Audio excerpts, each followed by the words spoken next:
tá começando mais um Expressões. Eu sou Tainara Chemes e no programa de hoje nós vamos falar sobre pesquisas históricas que abordam o cenário da ditadura militar no Brasil. E para conversar comigo sobre esse tema estão aqui os historiadores Edson, doutor em História e professor do Departamento de Histórias e Geografias da FURB, e a Júlia, que é acadêmica de História e pesquisadora do Centro de Memória Oral e Pesquisa da FURB também. Sejam muito bem-vindos. Obrigado. Júlia, a sua pesquisa fala sobre datas cívicas e virtudes heróicas. Conta um pouco mais sobre isso. Primeiramente, eu acho que é importante falar que eu faço parte do Centro de Memória Oral e Pesquisa, como você comentou, sob orientação da professora doutora Cristina Ferreira, que é professora aqui do curso de História, né? Ela ministra as disciplinas, então, de História do Brasil Republicano, que é a vertente de pesquisa que essa pesquisa que a gente vai apresentar aqui faz parte. A pesquisa, então, ela é financiada pelo Fundes, né, artigo 171, e ela vem com uma perspectiva de a gente trazer uma problematização sobre o processo de escolha desses personagens com virtudes heróicas. E quais personagens são abordados nessa pesquisa? A gente traz a personagem de Tiradentes e Dom Pedro I em associação com o governo ditatorial do presidente Médici de 1969 a 1974.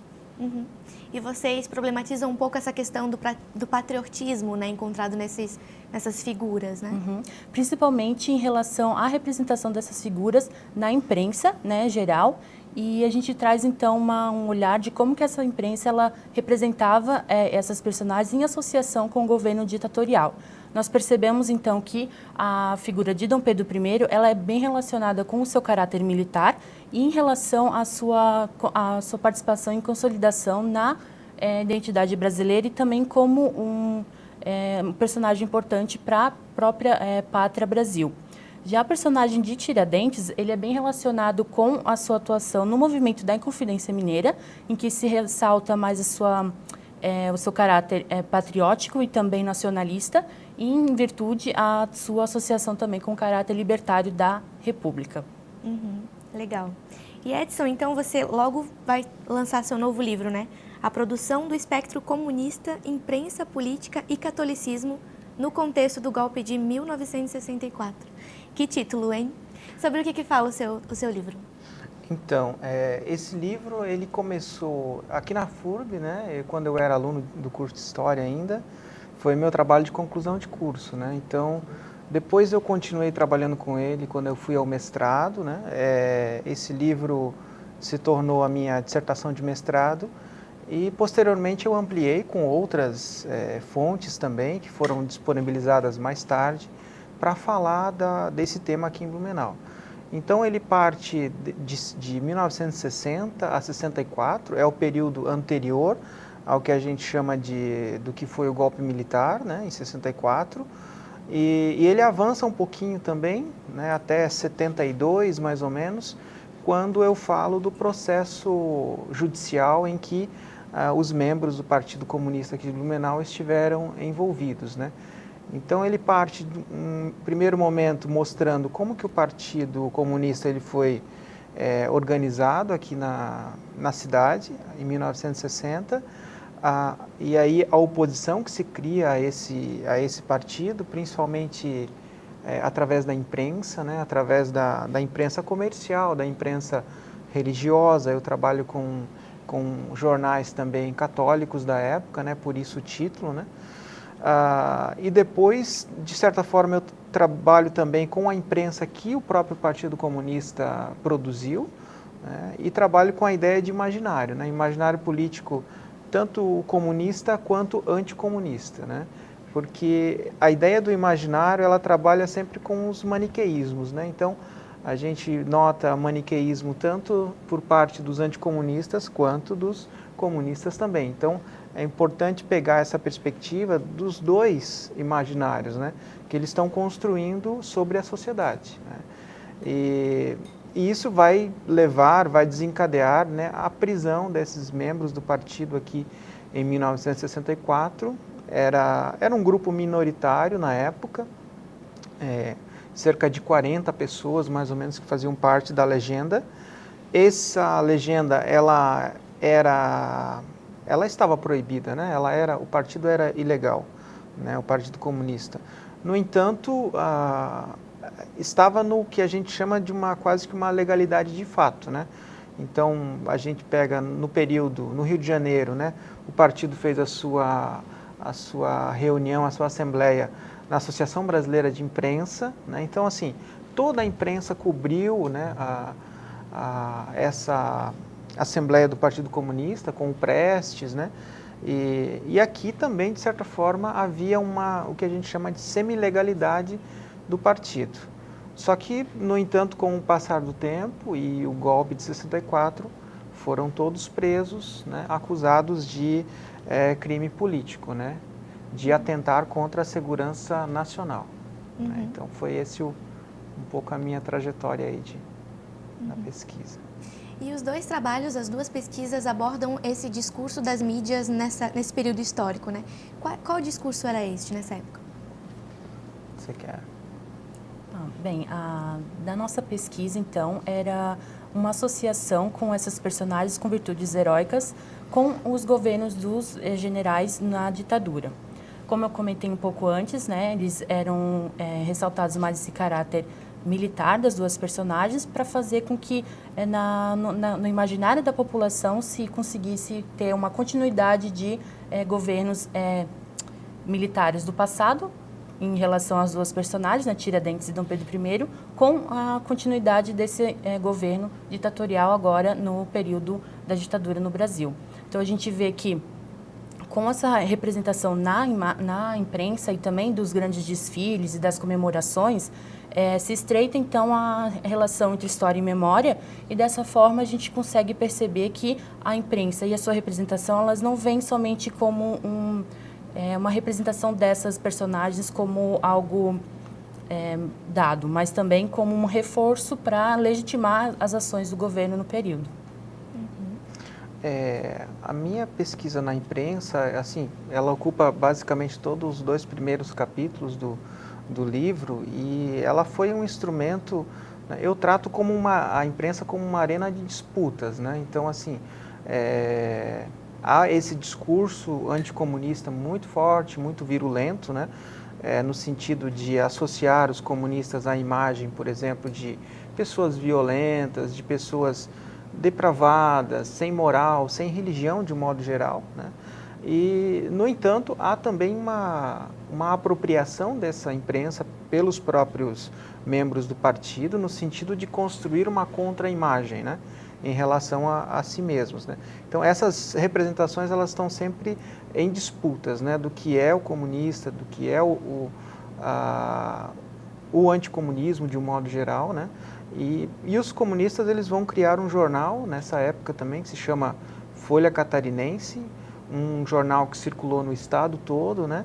Teve uma tiragem muito interessante, e o que é curioso também é que esse jornal ele se perdeu totalmente, né? Tem poucas, no Arquivo Histórico de Blumenau tem poucas edições dele, né? Não tem o período completo, e eu descobri todo o período que ele cobre justamente na documentação da Justiça Militar, né? Porque quando os militares eles fazem a prisão dessas pessoas, eles acabam fazendo também todo um recolhimento de provas, né, de conteúdo probatório, que entre eles havia o jornal também. Então eles fizeram todo o recolhimento desses exemplares e colocaram como prova. Então estava anexado nos autos do processo, e não só os jornais, toda a sorte de documentos que vocês possam imaginar. Então, desde fotografias, bilhetes, né, cartas, né, entre essas pessoas, também recibos de livros, né, porque o recibo de livro era uma forma de atestar que a pessoa realmente era, que as leituras que ela fazia eram leituras consideradas politicamente perigosas, né? Então, além dos livros que foram apreendidos também, os recibos entravam como prova, né? Então, assim, nos autos do processo que eu investiguei, tem mais de 70 páginas só de recibos de livros, né, comprovando, né, a leitura, a compra, né, a comercialização, de modo geral, de livros marxistas, né, e do pensamento marxista de modo geral, né. Então, era uma forma de atestar que essas pessoas deveriam ser enquadradas na Lei de Segurança Nacional por oferecerem um suposto perigo na época, né. Uhum. E há uma discussão também em torno do termo usado para definir esse período histórico, né? Alguns chamam de regime, outros de ditadura. Vocês, como historiadores, como que vocês percebem essas nomenclaturas? Bom, a partir da historiografia, né, e do contato com a pesquisa que nós tivemos aqui, a gente utiliza o termo golpe de 64 e regime militar. Sempre associado com o termo golpe civil-militar, devido à participação também da população civil, né, em apoio também ao golpe. Então, acho que a historiografia, que é o estudo, né, do período histórico pelos historiadores, ela vai ser clara em colocar essa definição como um período ditatorial no Brasil, civil-militar. Uhum. Eu também considero, né, claro, com toda a bibliografia que existe sobre o tema, né, é inegável que foi um golpe militar, até porque quando o presidente da Câmara dos Deputados, na época, ele declara que está vaga a presidência da República, o presidente João Goulart ainda estava no Brasil, ele estava em Porto Alegre, ele estava no Rio Grande do Sul, né? Então, foi claramente um golpe, né? Não tem, é inegável isso, né? Agora, o caráter desse golpe, aí também tem várias nuances que a gente pode trabalhar, né? Essa questão do golpe civil-militar é muito claro, né? Há um apoio da população na época, né? Através de diversos movimentos. A Marcha da Família com Deus é um dos movimentos anteriores que acontece em São Paulo e depois se espalha pelo Brasil inteiro, né? Principalmente nas capitais, né? Aqui em Blumenau também teve a Marcha da Família com Deus, né? E pela liberdade, em apoio a esse movimento que foi o golpe de 64. Então, além disso, a gente tem que levar em conta também que a natureza desse regime que se instalou, ele também tinha essa mescla de civis e militares, né? Então, vamos pensar, por exemplo, que alguns postos, né, do governo foram ocupados por civis durante a maior parte desse período, né? O próprio Ministério da Economia, né, com o Delfim Neto, né, e vários outros postos, né? Então, ele tem ele não é totalmente militar, agora não nos isenta também do papel, obviamente, protagonista dos militares nesse regime. Então, a gente é uma ditadura militar, né, com participação de civis. Uhum. E, Júlia, na sua pesquisa você aborda também a diferença e as semelhanças dos termos memória e história. Quais diferenças são essas?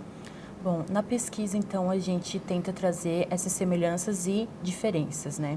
Numa perspectiva de pensar a imprensa, né? Não como uma imprensa manipuladora, assim, entre aspas, mas como uma ferramenta para que a gente possa analisar ali os mecanismos de mitificação desses heróis, né? Então, a gente pensa em trazer para dentro da pesquisa como que essas personagens do passado são reapropriadas no presente para vir como uma reafirmação desse regime militar que era proposto aqui no caso da pesquisa e também como um objetivo dos governos militares. Uma coisa interessante que o professor também comentou, que teve essa adesão da população civil. Na nossa pesquisa, a gente também evidencia isso na forma das representações da imprensa nos desfiles, né? Porque tinha toda essa discurso de trazer a população para dentro dessas cerimônias de cunho cívico, né? Então, era como se a população fosse convidada a participar dessas cerimônias, para que assim pudesse ter uma aproximação com o governo e poder ter essa legitimação. Uhum. E como que vocês pensam que esse período influenciou na nossa situação atual do Brasil? Não só influenciou, mas refletiu também, né? Então, é bastante complexa essa pergunta, né? Mas vamos tentar, né? responder. Tem uma questão muito importante, né, que é do cerceamento da liberdade, né, da censura à imprensa, né, de alguma forma também a repressão aos movimentos sociais, movimentos estudantis, o movimento sindical, né. Então, esses movimentos e a vigilância constante sobre eles, né, o aparato militar que se cria, né, nesse momento, as engrenagens do Estado que vai fazer a vigilância da população, vai fazer todo o movimento de perseguição também, de prisão, de torturas, de mortes, de desaparecimentos. De alguma forma, isso está ainda muito evidente, né? É uma ferida aberta ainda na nossa sociedade. Essa discussão sobre a redemocratização, ela ainda está muito colocada nos nossos dias, né?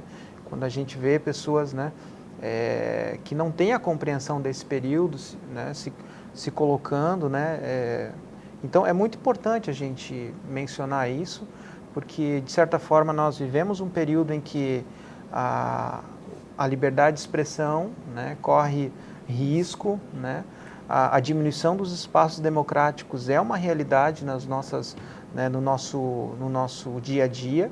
A gente nota cada vez mais isso, né? O desrespeito pelas decisões democráticas, né? A gente nota isso nas próprias universidades, né? Nos espaços que deveriam ser respeitadas as decisões das comunidades universitárias, né? A gente nota cada vez mais sendo nomeado pessoas, o Estado sendo aparelhado, né? Então, tudo isso é o resultado de uma regressão democrática que nós vivemos. Então, o período ditatorial, ele tem essa função de nos alertar também sobre o que nós estamos vivendo nos dias de hoje. Né? Uhum. E Edson, você também traz no seu livro essa questão do Partido Comunista aqui em Blumenau, né? Em 1960 eles se inseriram aqui. Blumenau já tinha esse caráter mais conservador naquela época? Então, eu costumo dizer que Blumenau tinha esse caráter conservador, né? Até pelo próprio cenário político que nós vivíamos também. Blumenau, nos anos anteriores ao golpe de 64, teve sucessivas eleições de políticos voltados para causas mais conservadoras, né? Então, por exemplo, o partido da UDN, né? A União Democrática Nacional, que dominou a cena blumenauense por 2 décadas, né? Então, era uma oposição muito forte ao trabalhismo, né? Ao partido do Goulart, né? E também isso transparece, né, nos meios, né, na imprensa, aparece também, né, a imprensa ainda muito ligada ao integralismo, né, não o integralismo dos anos 30, mas com uma nova roupagem do Partido de Representação Popular, o PRP, uma nova sigla, mas eram os velhos integralistas lá dos anos 30. Então, havia esse conservadorismo nesse período, né, também. Uhum. Eu acho importante também mencionar o fato, né, a trajetória dessas pessoas que foram presas, né? Eu vou tentar rapidamente falar um pouquinho disso aí, né? Essas pessoas, quando foram presas aqui em Blumenau, elas foram encaminhadas a Florianópolis, né? 8 pessoas, e depois foram encaminhadas a Curitiba, onde ficaram presas lá durante mais de 1 ano, né? Esperando o julgamento. E nesse momento os relatos que eu tive a partir das entrevistas de história oral, eles não mencionam, por exemplo, torturas físicas, mas torturas psicológicas eram recorrentes. Então, assim, simulações de fuzilamentos, né, eles sofreram essas tentativas, né, e durante o tempo que estavam lá também, né, alguns deles conseguiram, né, se evadir da prisão e foram exilados, né? Foram exilados na Embaixada da Bolívia, 2 deles, e depois partiram para outros lugares, para a Europa principalmente, né? O Francisco Pereira, que é um dos personagens, né, que eu retrato bastante, ele foi para a Bélgica, fez doutorado lá e trabalhou depois na Organização das Nações Unidas, né? E outro, o Herbert Georg, que era um advogado também, né, membro do partido, ele foi para a Alemanha, né, ficou um tempo lá, e depois ele volta clandestinamente para Blumenau e morre de ataque cardíaco, né, infelizmente. Os outros, né, eram pessoas que ficaram em Curitiba e posteriormente foram todas inocentadas em 72, né, porque não havia indício de crime, né. Se você pegar a trajetória deles, você vai notar que eram 2 advogados, havia um jardineiro, havia um leiturista da época da companhia Força e Luz, né? Eram as pessoas com as mais variadas profissões, mas todas elas muito simples, né? E que foram enredadas nesse processo judicial, né? Foram colocadas e depois eu enfatizo também a questão do estigma, né? Mesmo depois deles ter sido libertados e inocentados, né? A dificuldade de conseguir emprego, né? Porque eles estavam marcados em Blumenau como os comunistas, né? Então tem uma trajetória bem complicada, assim, do ponto de vista, né, existencial mesmo, né? Muitos pensaram em até deixar o país, mas não queriam deixar as suas famílias, né? E avaliaram que amavam mais o país do que qualquer outra coisa, né? Então é isso. Foi um cenário bastante cruel, então. Bastante, né? Sem dúvida nenhuma. Muito obrigada pela participação de vocês. Muito obrigado. E o Expressões encerra por aqui. Não esquece de seguir a gente no canal da FURB TV e no Facebook também, para não perder mais nenhum programa. Até a próxima. Tchau!